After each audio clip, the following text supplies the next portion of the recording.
Naranasan ng lampas taong baha sa ilang lugar sa Lucena City, Quezon kung saan naglandfall sa ikawalong pagkakataon ng bagyong Aghon. Nakatutok si Denise Abante.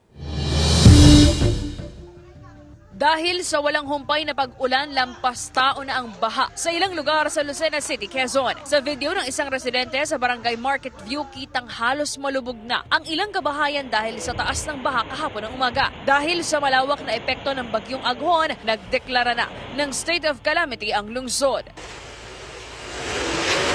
Halos matuklap naman ang bubong ng kusina sa isang farm sa Pagbilao, Quezon.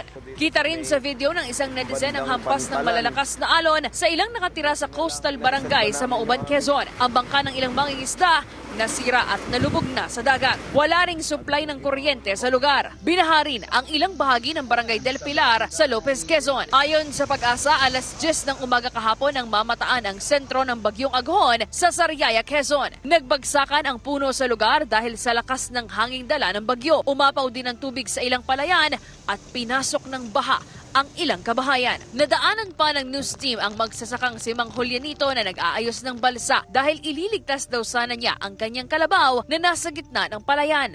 Gawa po ng aking kalabaw. Katulong ko po sa pagsasaka yun. Yung po ang katuwang ko sa buhay. Gagawin ko po ang aking makakayanan para maligtas ko po ang aking hayop.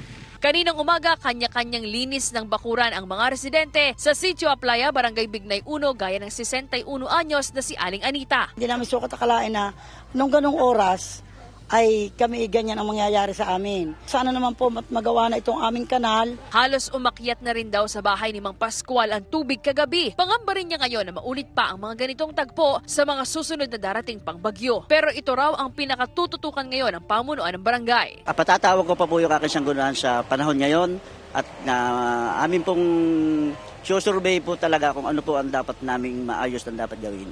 Wala na po kaming matakbuhan. Pinalilikas ko man po sila, ayaw din po nila minsan at marami pong gamit na maiiwan. Naging pahirapan daw ang pagpapalikas sa mga residente sa Kalakhang, Quezon, kaya abiso ng PDRRMO sa mga residente. Pakipagtulungan po tayo. Hindi po yung kailang kasagsagan ng ulan, lakas ng hangin at lalo na yung ragasa ng tubig ay saka tayo magpaparescue. Sinisikap ng pamahalaan na kayo po'y maging ligtas at sikapin din po natin na kayo mismo ay may pagkalinga din sa iba. Inaalam pa ang kabuuang danyo sa agrikultura at infrastruktura ng bagyong Aghon sa lalawigan. Kasama si J. Arman Hares, Denise Abante, Balitang Southern Tagalog.